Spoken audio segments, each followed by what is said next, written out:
More minutes. Just hang in tight, but you can continue your conversations. I'll quiet you down when we're ready to begin.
We are here today to celebrate the life of Marc, Marcella, Ella, Fellus, Borgenicht, who lived with an intensity and an integrity beyond their years.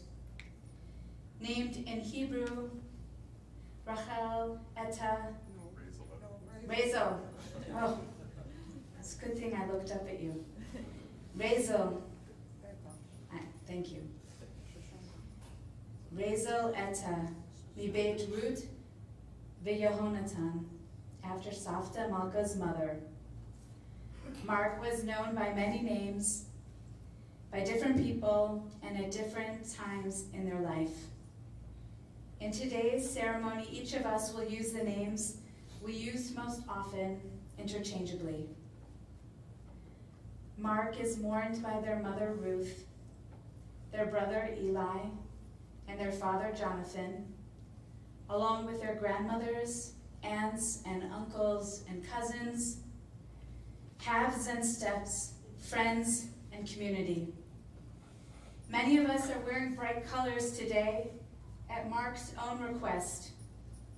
Despite our broken hearts and our sadness, to amplify the light Marc, Marcella, Ella has brought and continues to bring into our lives and to this world, not only while young and healthy, not only while fearlessly battling cancer, but also beyond their physical existence, in this moment and in the years to come. Marc embraced the same values in death and in life, a desire to help others and to cherish and protect the earth.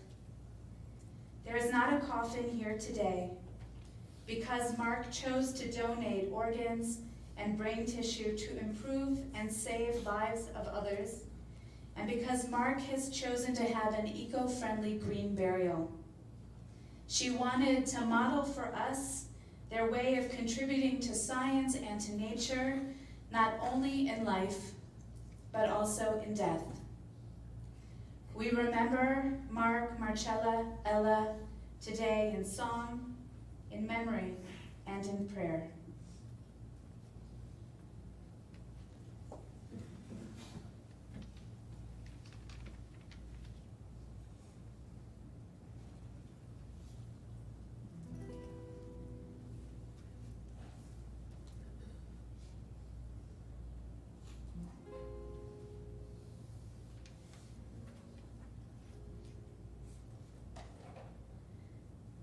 Please sing with me if you want to.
thank you to Moose's camp friends from Camp Eden Village for those beautiful songs.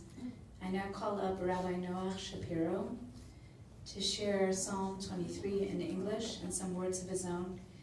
Before he speaks, if you have a seat nearby you that's open, just raise your hand. I see there are 4 seats here open on the side. If anyone else has an empty seat, raise your hands high so they can see you in the back. I invite those in the back to come up and take seats here in the front.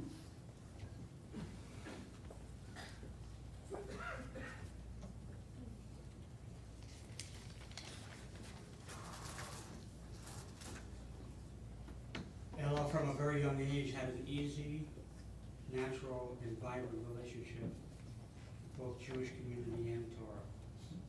It seemed like they were born feeling like shul was their home, even when they were the youngest person in shul by multiple decades. They were at home. This ease and community was reflected and expanded in their love for Torah, both as a young child running around the sanctuary with Eli and as they grew older. Their mind was open, sharp, deep, unafraid to challenge, and always embedded in love and fearless pursuit of truth.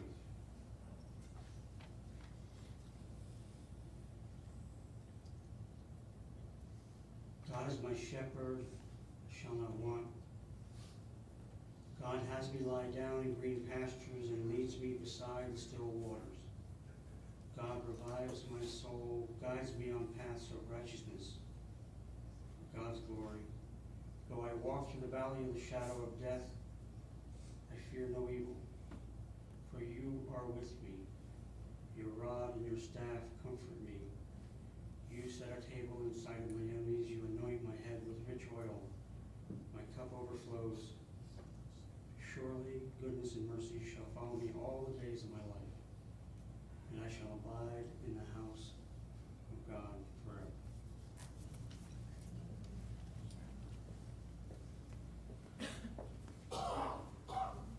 I invite Yoni Stadlin, one of the founders of Camp Eden Village, to come up and share some memories with us. I'd like to invite Eden Villagers to come join me up here. I need you. Come on up, Simone. Allie, come on up.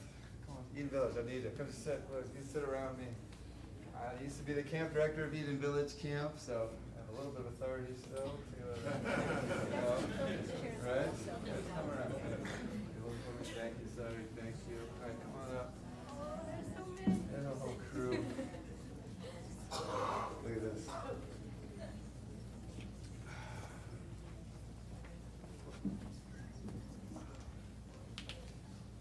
Why would a camp director be invited at a time like this? And it's because it was way more than a camp, and Ella's was more than a camper, we're a family. And so, I imagine I'm not the only one a little bit at a loss for words at a time like this. You know, put your hands up if you're a little bit like, what? How do you make sense of this? Yeah. How do you even talk about such an angel, such a powerhouse? There are like no words, and there's too many words to describe this person. So I'm here to share a bit about the shooting star, to share my glimpses, to share our glimpses of what we got to see and enjoy together. I'm here to share about a fountain of love and light, a friend who felt like a family, and to share about a person who, if I can say, I think Marc won life. Think about one life. Did it, squeezed it, lived it, rocked it, every day. And is teaching us today and will teach us tomorrow. So, I know this might sound a little weird or odd, but if we could, let's like welcome Moose into this space right here, right now. Okay? Like just feel the spirit. I don't know. I have not seen anybody come back with video cam footage or iPhone footage of where people go after. I like to imagine that the Spirit is nearby, especially right now, and so we can welcome Moose to this ceremony for you. We can hear your sweet voice. could see your whole face smile when you saw us, and you're excited to tell us something. Wasn't there something about Moose's voice when they telling you something, like, nobody talked like that. It was like a curious passion. Do you know what I'm talking about? It was like a giddiness and a humbleness and a powerfulness that I've never heard in a voice before. So welcome, sweet friend. We're here. Look around, Moose. Mark, look around. We're here with you. Now, I wasn't a bunk. Any of you were in a bunk with Mark? Are you counselors? You're, what, not a? I was his counselor. You're a counselor, oh my, okay. I was not, any of you in school, elementary school, or yeah, family? I do not carry the name Fellus with me. So who am I? What am I doing here? Now the thing is, I was introduced as the founding director of Eden Village Camp, which is where Mark did flourish for years and years. But there's a funny thing about that sentence. Moose was my teacher. Moose was my Rebbe. And I'd say for all of us, Moose was the director. And Moose was certainly the founder, right? Like having an idea and then to have someone like that come in and just live it, be it. This is a camp that is meant to be about social justice, environmentalism, and spirituality. And this is a person. It was made for Mark, and Mark was made for this camp because they embodied this care, this closeness, this love of life. And so, yeah, it's funny that I'd be called the director when this was my teacher, my Rebbe, and it's much more than a camp, what we build and make together. It's a playful soul spa. It's a pop-up experimental village where the goal is nothing short of having the best lives of our life. And we've seen it, but if you could see Mark in that camp, it's full life expression. And so I just want to invite you into that. And at our camp, Mark was the Rosh Yeshiva, like a mayor, the professor of the camp. And I feel like, when did I meet you all, the Team Fellus? What was that? 13, 12? 13, yeah. Marcella's what, like 9? 8? Who knew Mark when they were 8? Anybody? It was like already an elder, right? That's highly atypical. And I know this might sound strange, but as I was driving here, I had the feeling that now Mark is one of my ancestors. I don't even know how to make sense of that. I have memories, we all have memories. We do this thing on Saturday where we all make a web and we sing for healing, Ana Elna, Rafana La. I know we all did a lot of singing with Mark in mind, and I just remember when Mark would be in those, like it was like a glowing light that would come out. We'd have some rock and dance parties, still do that at Camp Simon, yeah? Lunch and dinner, yeah? And Mark would be up there rocking it, and this is a camp that was like just thirsty for Torah, like just give me more, and would give it. And on the road trip, they went away for a month, was teaching other kids to read for the first time, to sing. And there's just like the moments of sitting on a hammock. I'm sure we all have our moments, yeah? Of thinking about it. But I have an experience that I don't think I shared with you all. As a person, I did have the idea to start the camp, and it's kind of like a spaceship mission. There are many moments in a spaceship mission where you could say we have success, right? Like the engine's light. Quick mazel tov. The thing reaches this atmosphere, the things fall off. Well, I started the camp, and it was hard to know, like, is it working? And you all invited me to your home every winter. Remember? I'd come over. I remember the first time I came over. This was like to find other campers and share camp. And I remember Mark like waiting by the window. You weren't at camp yet, Eli. I think you learned about it. And Mark be like waiting for me, like excited. They're always a little weirded out to see us like out of summer mode. Like if we're wearing a sweater, it's like imposter. And I was waiting there, and just like And I was thinking, okay, I gotta hang out with the parents, and we gotta do everything. And Marc just like grabbed me and said, I gotta show you my room. And took me upstairs, and it was a camp museum up there. It was everything that I lived for and dreamed and was making this life passion that we all work our lives for, to make this camp dream to. And there's an apothecary and the art and the projects and everything everywhere. And in that moment, I was like, it's working. That was the moment, right? Because to make a fun thing in the summer is one thing, but for it to head home and to make it home, that was a whole other thing.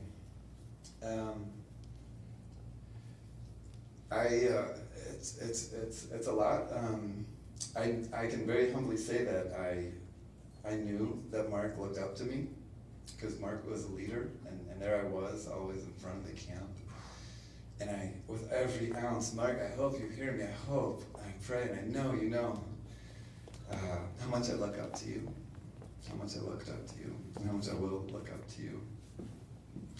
This last summer was an actual dream come true for me. As a camper, dreamed of coming back one day as a camper, as a counselor. And then in the last 2 years, set this as a goal. Like, I'm gonna come back and I'm gonna give back. And it happened, y'all, in the middle of the storm, in the middle of the biggest storm, the storm of storms. Stood up and said, I'm here. And came, and not in a small way. I wasn't there, but I heard stories upon stories. Who was there this summer? Okay. Who does that? Who does that? Stood up and says, I'm here and I'm generous. I'm going to give. And Simone was just telling me stories that Marc would be like, yeah, my seizures are coming back, so I'll just let my co know, and I'll go to the side of my seizure, and I'll come back. I'll be right back with the kids. Who does that? This is an extraordinary example of generosity and humanity. There's a song that we're going to sing, and you're going to sing with us, because if there's a song that is the theme song for this human that they've sung 1,000 times, we're doing deep inside my heart. This could be the theme song. And Marc's in the room right now. Can you feel it? Okay, listening, looking at each of your eyes. And so I'm going to teach you this song. You're going to sing along. Camp staff, you could come help me.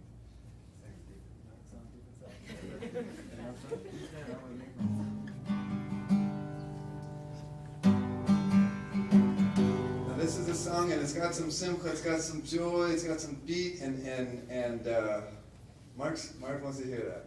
Okay? Goes deep inside my heart, I've got this everlasting light. Now, they gotta learn it. They gotta learn it. You know how it is. They didn't come to camp yet, Simone. They didn't learn it. So it goes, deep inside my heart, I got this everlasting light. 1, 2, 3, and deep inside my heart, I've got this everlasting light. It's shining like the sun. It radiates on everyone. No more that I give, well, the more I've got to give. It's the way that I live. It's what I'm living for. That's the whole song. Did they learn? They got it? Okay, you with us? Sing it. Sing it. Sing it from your heart. Sing it to Marc's soul, from your soul. Listen, at this camp, we actually practice. We've all talked soul to soul with Marc. We practice it. Angel walk all the time. Sing it to Marc, and let the song be a medicine for all of us, that we will walk away in time and go back to our lives with a chizuk, with a strengthening, to have some Marc in us, to be generous, to live our lives with this generosity. Sing it and mean it. Well, deep inside my heart, I've got everlasting light shining like the sun. It radiates on everyone. There's more, and the more that I give, well, the more I've got to give. It's the way that I live, what I'm living for. It's what I'm living for. Sing it deeper now, deep inside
We just lost someone that this world needed. And the only way it's going to be okay is if you and you and you step up and give the world and give each other what it needs. There's a song, this will be a last song here, that we sing at camp when the kids go off. We do these weird things. Sometimes they go on like solo nights out in the woods or some big trip, road trip for a month. And as they're heading out into the unknown, we'd sing this song to the kids. So this is a song Marc knows as a journey song, and God knows right now on this day that spirit is on a journey. So maybe stand up. If you stand up, let's sing Stand Up Together. This is a song to give Marc some courage on the journey. It goes like this. Oh yeah. Can you come closer, please? Closer. Come like all the way. Close on. All the way. Close. Come.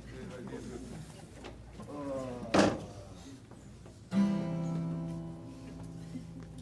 Courage, moves. You do not walk alone. We will walk with you, and sing your spirit home. Sing with us.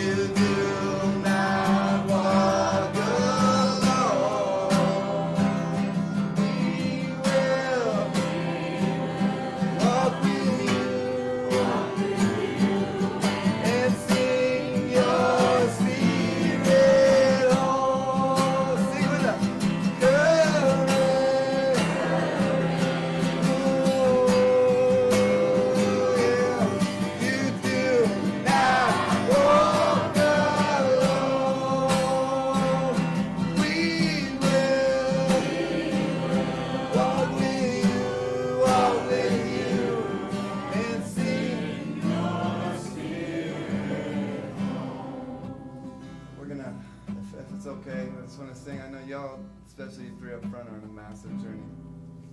Let's sing it to Ruth. Courage, dear Ruth, you do not walk alone. We will walk with you, and sing your spirit home. Eli.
love you on three. 1, 2, 3. We love you! Oh.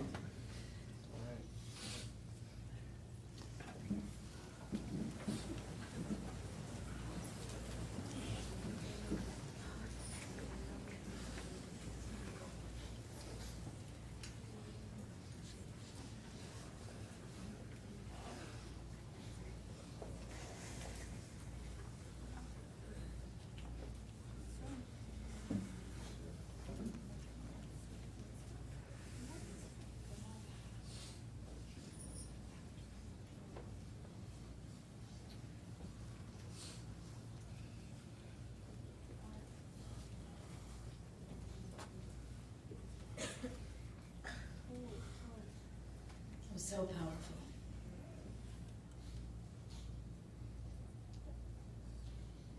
For those of you who don't know me, my name is Rabbi Julie Roth, and I'm the rabbi here at Shomrei Emunah. My first memory of Marc was right here in this room.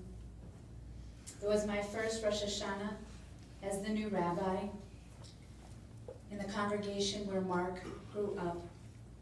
And I was lost in thought. I was looking for my place in the Chumash, and then suddenly I heard a piercing, beautiful voice chanting from the Torah with such conviction and clarity. And when I looked up to see who it was, I saw a young person who could barely stand, singing with such force of voice. Tears came to my eyes, and I thought, who is this person who wants to read from the Torah so much that they are here right now, despite their near inability to ascend the stairs of the Bima? Marc had such a profound connection to Judaism and read the Torah on Rosh Hashanah every year since her bat mitzvah.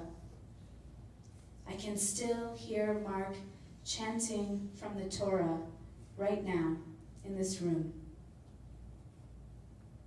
Marc was intense, multi-talented, driven, compassionate, and outspoken. A warrior who carried a black belt in mixed martial arts, and a healer who trained as an EMT in high school. They were exuberant, but they could also be a royal pain in the ass some of the time. Marc was opinionated and developed that strong sense of right and wrong from a very young age. They didn't care much for labels or popular opinion, always willing to live with their own sense of integrity. For example, Marc was a vegetarian and believed if it has a face, I won't eat it, except for roadkill or an animal that they slaughtered themselves. Somehow Marc could hold these strong convictions and still accept when other people had different practices or viewpoints. They were enlivened by debate and the learning that comes from the thoughtful exchange of ideas and conflicting points of view. Marc treasured studying for a semester in Vermont with a teacher who gave permission to really argue with each other, to listen, to say what's on your mind, to learn from each other, to be open to change, to not be afraid to disagree. And they had a rare and unique ability, even from a very young age, to intuitively understand systems of oppression, whether related to gender or beauty or power, and to critique not the individual, but the forces in our society that need to change, to be healed and transformed. The second time I met Marc was in the pediatric oncology unit of the Morristown Medical Center, where a team of doctors and nurses and social workers took extraordinary care of Marc over the very long course of their illness. I was there to help Marc cross an item off of their bucket list, to put on tefillin for the first time in their life. Marc was living in a hospital room, not just staying in the hospital on an extended visit, but living even in the hospital room, with a radiant smile and determination to challenge themselves to do things they had never done before. As we unwrapped the black straps of the tefillin and placed the boxes on their arm near their heart and on their head on top of their winter hat, Marc relished in the ritual, in the words of the blessings, in the wrapping and its symbolism, in the fulfillment of a mitzvah, in the coming closer to God. We sang the Shema and we laughed and we took pictures for Instagram and we talked about Marc's wide and varied interests, like making earrings through their cleverly named Etsy page, O-Zen, as in the Hebrew word Ozen, which means ear. And we talked about their hopes for crossing off more items on that bucket list, including knitting their own hat and going skydiving. Marc had a profound connection to Judaism, though she was careful never to say Judaism was better than other worldviews, and Marc also had a very profound connection to nature. They were inseparable from plants and trees and had this unique way with nature and animals, like a combination of Dr. Dolittle and the Lorax. Ruth remembers how Ella could sit and meditate at Camp Eden Village among the chickens in the chicken coop until the hens started to come towards her. Marc had trained to tap maple syrup and to be self-sufficient in the forest through the semester at a farm-based school, and those summers at Camp Eden Village, they didn't just sit around singing all the time. Marc felt strongly that we too often approach the world from an anthropocentric point of view, from the point of view of humans. When Marc's beloved dog Shelley died and there was a conversation about needing to bury the dog deeply in the ground, not to allow coyotes to get to her, Marc replied, "It's okay. The coyotes need to eat too." Maybe some of you went on one of Marc's forest foraging walks to learn how to identify food and to build shelter, and knew Marc as a survival specialist. They had been accepted to the University of British Columbia to study forest management and bioeconomy. After a lifetime of deep connection to nature, it's no wonder that Marc wanted to be buried in a way that would turn their body into compost and that could nourish the life of our planet. When Marc was still in Seattle, as part of a special medical trial, her beloved dog Shelley died. We connected on Zoom because Marc wanted to say Kaddish for Shelley. When I asked about the dog, I never expected to hear that Marc had prayed for a dog at the age of 8, writing the prayer down on a slip of paper and putting it between the stones of the Kotel in Jerusalem, and not just any dog, but a fluffy white dog. And then somehow, magically, the prayers were answered, and Marc's mother Ruth found an abandoned, ragged, matted, skinny dog shivering near a tree. And Officer Roberts was going to take that dog to a shelter, but Ruth brought the dog home instead. This dog, I hear, was white as snow. So the family considered naming the dog Shelig, which is the Hebrew word for snow, but Marc felt Shelley was theirs. After all, they put the prayer in the Kotel. Marc was always clever with a play on words across languages. So Marc turned Shelig into Shelley, which means mine. Shelley was with Marc throughout their illness, keeping them company through the isolation of the pandemic and treatment at home. When friends were headed to college, Shelley was a constant companion in bed with Marc every single day.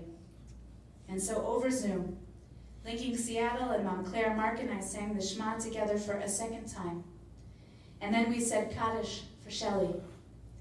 We said Kaddish together at a moment when Marc knew they could no longer continue with the trial in Seattle, and their options for treatment were coming to an end. I was so struck by the image of Marc as a child, putting the note in the coattail to ask for a dog, and so aware, while Marc recited the Kaddish over Shelley, that we would soon be saying Kaddish for Marc. I told Marc I would be traveling to Israel in a few months, may be able to be there before they would be able to visit Israel again. And I offered to bring a prayer for Marc with me to the Kotel in Jerusalem. They said, yes, please, but I need some time to think about what the prayer should be. Marc's mom, Ruth, and Abba, Jonathan, told me that Marc was always in a hurry to experience life, even as a young child. They weren't in a rush to get through life, but rather they were always eager to fully experience life. Marc wanted to learn more, to be more, to help more, to feel more, to think more. Long before their diagnosis, Marc again and again would approach everyday experiences like playing a board game or seeing a stained glass window with exuberance. She had a rare ability to be enthusiastic about everyday life. When she wasn't critical, she was radiant, really embracing the experience of the moment. Marc was at once both a warrior and a healer, fierce and competitive. You wouldn't want to run into Marc and their black belt mixed martial arts in a dark alley or across a rummy cue board. But if you were hurt, they would help heal you. And if they lost, they tried to figure out what went wrong. They fought their cancer with fearlessness, facing this uninvited battle with tenacity and grace, first seeking to save their own life, and then doing everything they could do to contribute to the research that will hopefully one day save the lives of others. Though at times they were in tremendous pain, they were always gracious and thankful to the many caregivers, the staff at the hospital, and the family and friends who stayed by their side.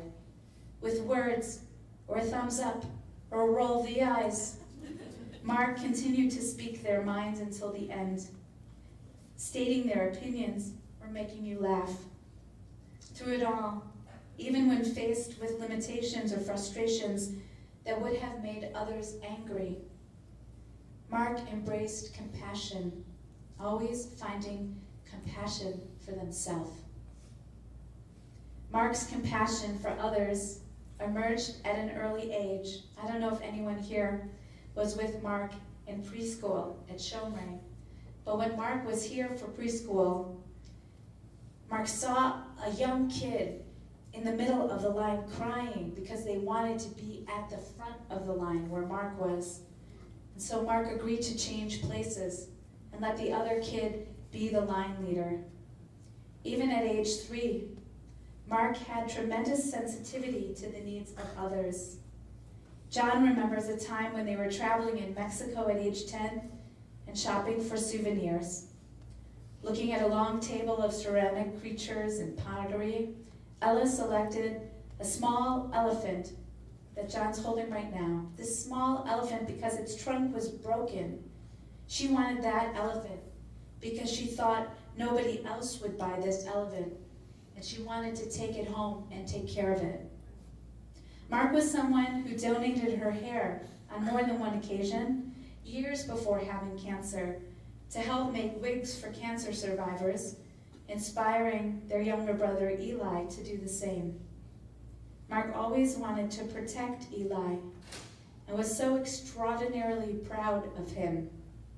They had a special intimacy, a very loving relationship that could be seen in the way they sat close to each other and leaned in to whisper to each other, often in Chinese.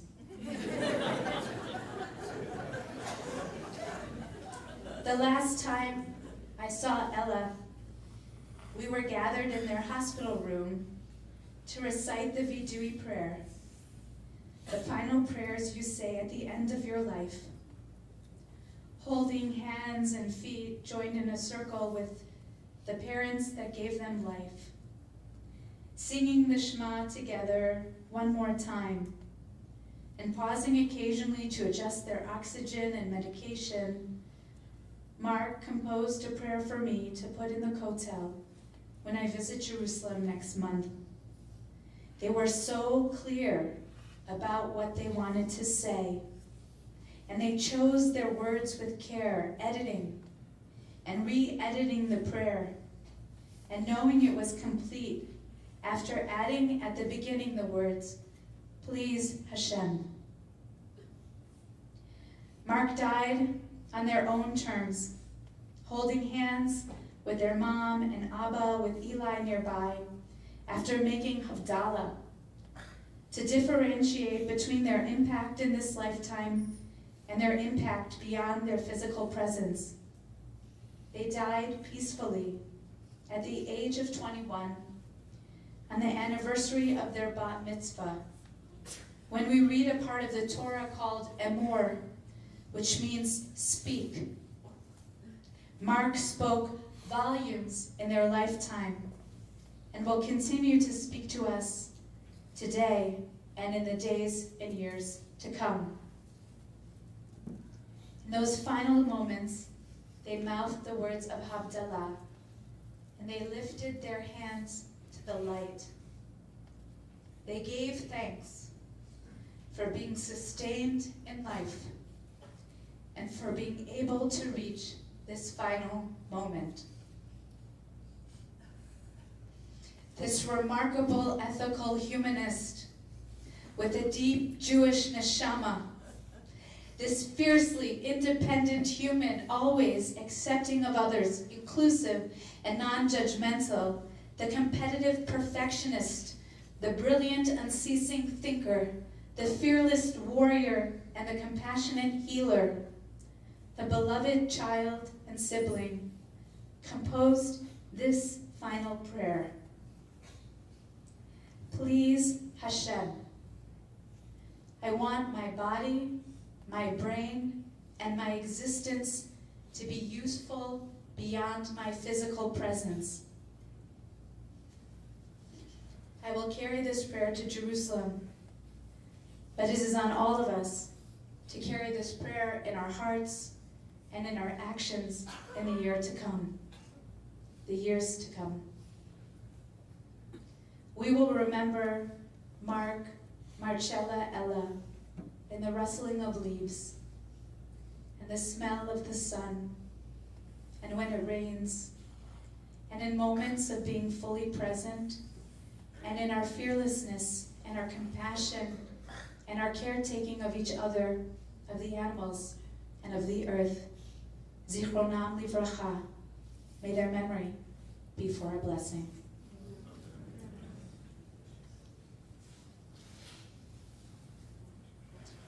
I now invite Yoni to return to share some words that were written by John.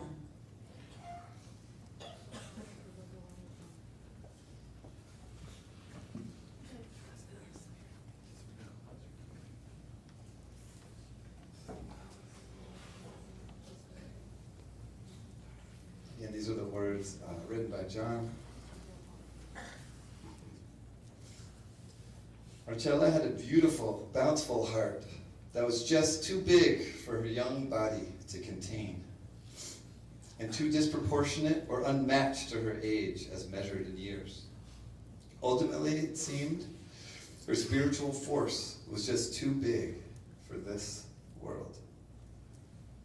Likewise, Ella's mind was so expansive, analytical, creative, hungry for vast and wide-ranging knowledge and ideas that her brain couldn't contain it all, couldn't keep up with the prodigious demand, and her one-of-a-kind brain cancer was both literally and metaphorically a dramatic and ironic effort to grow an extra brain to experience the world on every metaphysical level. That was how driven she was to understand and solve the problems facing humanity. and blunt the threats to our delicate balance of Earth's natural rhythms, its destiny, and God's plan. Yes, as most of you personally experienced, her mind was urgently and voraciously in search of information and challenges. She once told me, I play cribbage against myself in my mind, and I read books to myself that I write in my brain. Who does that? Ella was very quick-witted and self-deprecating too, proudly recounting to me how she replied when someone told her she was glowing. Well, I'd better be after all the radiation I've been exposed to. She told me she experienced mirror touch synesthesia, whereby she could mirror sensations she would see, and then experience emotional and physical touch. For example, feeling pain to an extent after seeing someone get hurt. She was an empath with 360-degree radar, picking up signals of animals, nature, and humans alike. Black, green, blue, rainbow stripe, big, small, broken. Every life mattered equally in her view of the world that others saw only from a tribal and human-centric basis. In states of delirium in the hospital, she would switch between speaking Hebrew, Chinese, and English. And yet she was kind, courteous, and grateful to the very end, always saying please and thank you. And yet, as a parent, having endured so much vicarious suffering for your child, you realize you're finally facing the abyss. And you no longer need to consider whether it's better for your child to live or to die. But before we were forced to make that final choice, Ella took charge and determined the manner and time of her exit from this mortal state. But through it all, she never once asked, why me? Because she instinctively knew the answer was, why not me? She felt if anyone could handle the immense pressure of a life-threatening illness, she was the one up to the task.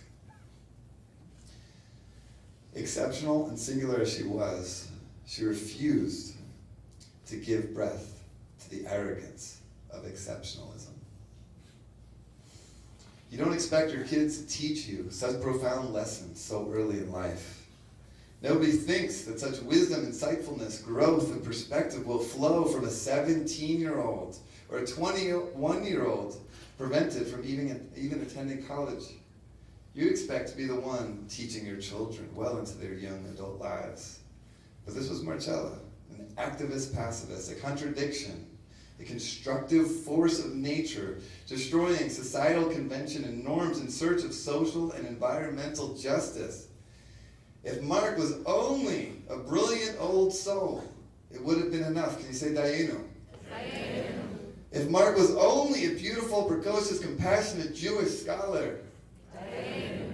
If Marc was only an EMT by age 16, Dayenu. If Marc was only a master forager, Dayenu. If Marc was only a black belt in mixed martial arts, Dayenu. If Marc was only gifted at chanting Torah with the power and expertise achieved over a lifetime, the list goes on and on and on.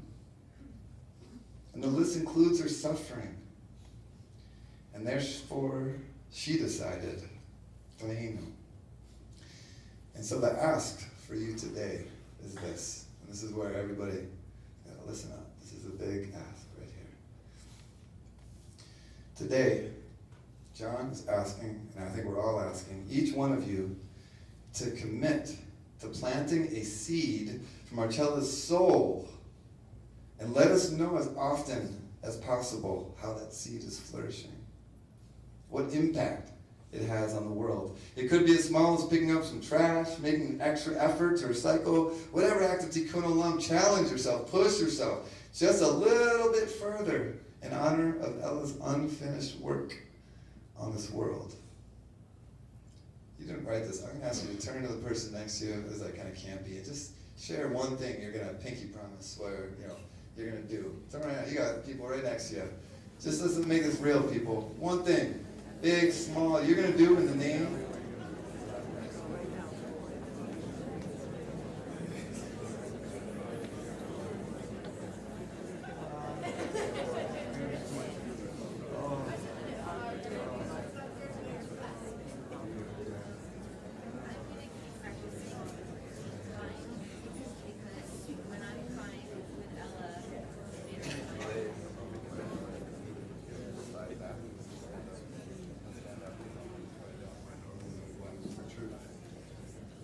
right, if you didn't pinky promise or shake on it or something, you now also have an accountability buddy. So you check on mine, I'll check on yours. Okay? Keeping it real. Look at your person, make it real. Okay? And then the last part, you gotta share back. You all want to know these things when they're happening as often as they can. And let them know how the presence of that energy impacted your energy. That is the highest honor we could give her, to carry on making this world a better place. This world wasn't big enough to contain Marcella, but maybe with your help, the universe will give her a second chance, and enough space and enough time to reach her sacred, admirable goals. Amen.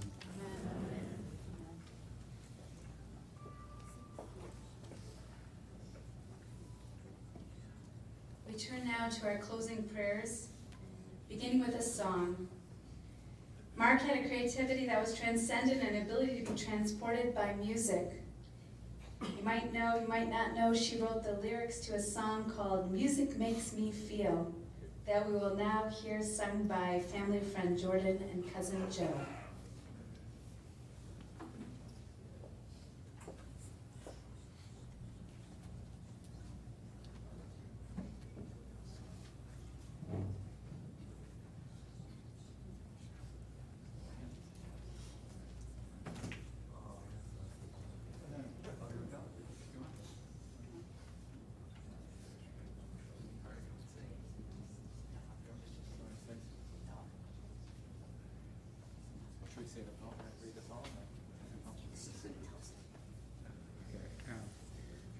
Joe handed me a poem when Marcella was 8 years old, and it was a contest that my band was having to turn poetry into songs, so we could record an album with songs written by, poems written by kids. And so the poem was called "Music Makes Me Feel," and I believe she was 8 years old at the time.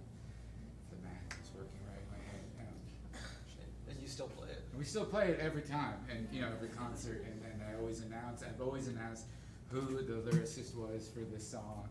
It was a beautiful song. The words are, "Music makes me feel like I'm on a safari on a great hike, with monkeys swinging low and bright baboons singing all night. We dance all night and we dance all day. Nothing can keep us from dancing our way. Music makes me feel.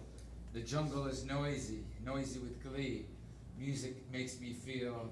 Music is ringing throughout the trees. Music makes me feel. The bongos banging big and the slow sliding. Music makes me feel. Mangoes are shaking while birds are flying. We dance all night and we dance all day. Nothing can keep us from dancing our way." So let's all sing. So the chorus is, we dance all night and we dance all day. Nothing can keep us from dancing our way. We dance all night and we dance all day. Nothing can keep us from dancing our way. Music makes me feel like I'm on a safari on a great hike. And music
invite Aunt Claire to come up and share a poem.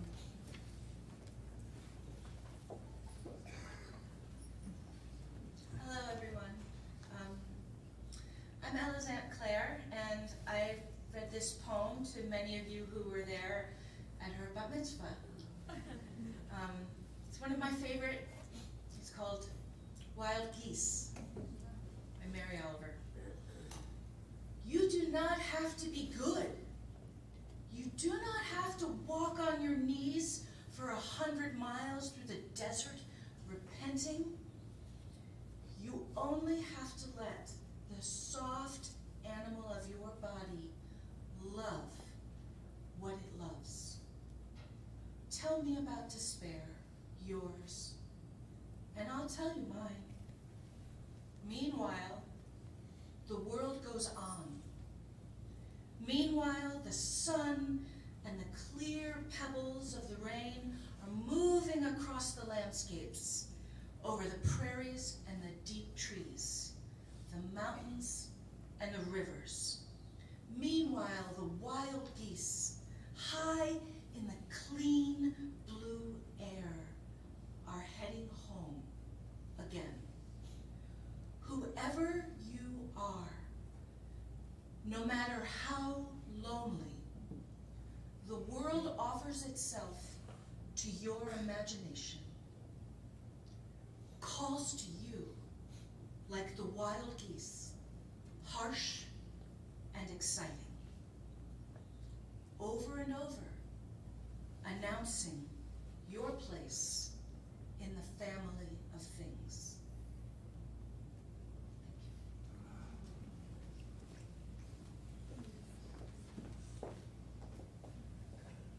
I invite everyone to rise for the El Malei Rachamim prayer, followed by the mourner's Kaddish.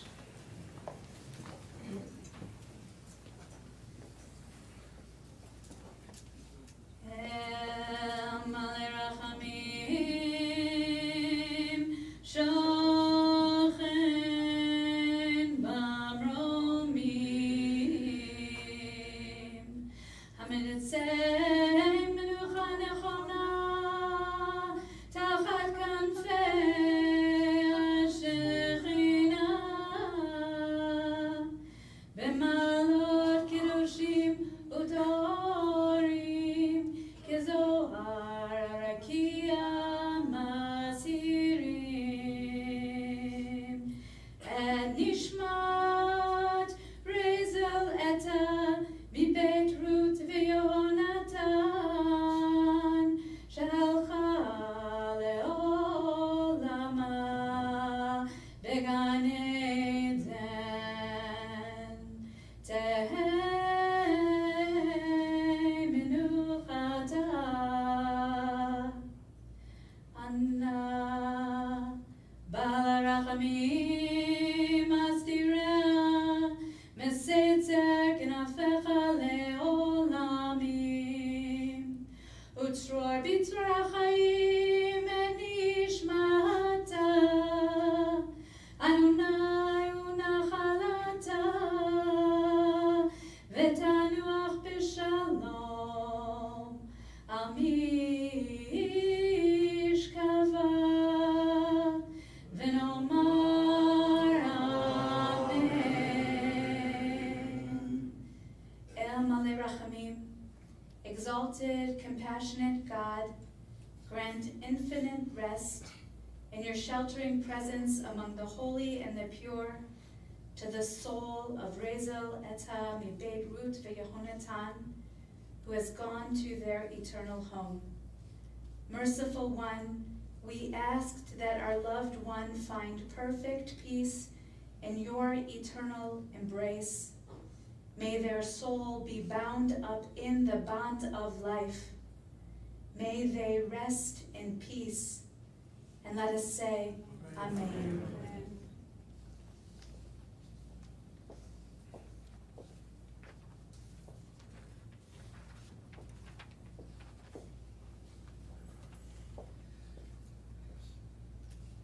Yitkadal v'yitkadash shemei Rabbah, v'amad yivrak yirtei v'amliv machutei, בחייכון וביומייכון ובחיי דכל בית ישראל, בעגלה ובזמן קריב וימרו אמן. יהי שמי רבא מבורך לעולם עולמי עמיה.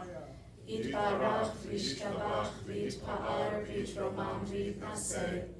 ויתהדר ויתעלה ויתהלל שמי דקודשה בריחו. לעילה מן כל ברכתה ושירתה, תושבחתה ונחמתה, דמירן בימה וימרו אמן. יהי שלום רבה מן שמיה, וחיים עלינו ועל כל ישראל וימרו אמן. עושה שלום ממרומיו, הוא יעשה שלום, עלינו ועל כל ישראל ועל כל יושבי תבל וימרו אמן. Please be seated. This concludes our ceremony of remembrance. The family will be sitting Shiva this evening at the home of cousins. It was listed as beginning at 6 o'clock, but you can head over as soon as you're ready from 6 to 8 this evening. Tomorrow and Wednesday, the family will be observing Shiva from 2 p.m. onwards, with services taking place at 7:30 p.m. If anyone needs the address, you can ask any one of the ushers, and they will find a way to help you with the address.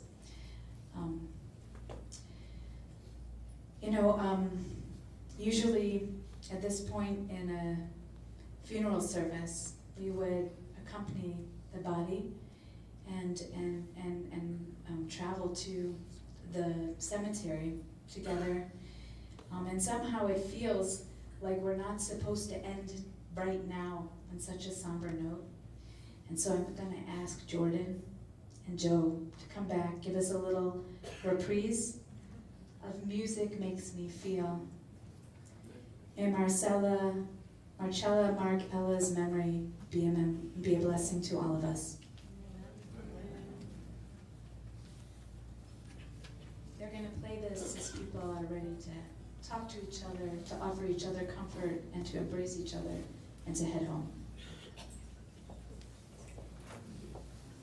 We dance all night and we dance all day. Nothing can keep us from dancing our way. Dance all night and we dance all day. Nothing can keep us from dancing our way. We dance all night and we dance all day. Nothing can keep us from dancing our way. Dance all night and we dance all day.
but I couldn't recognize it when I passed through the hallway. You're a little out of context. That's fair. That's fair. No, it's the beard. The beard. You know, it was like it's familiar.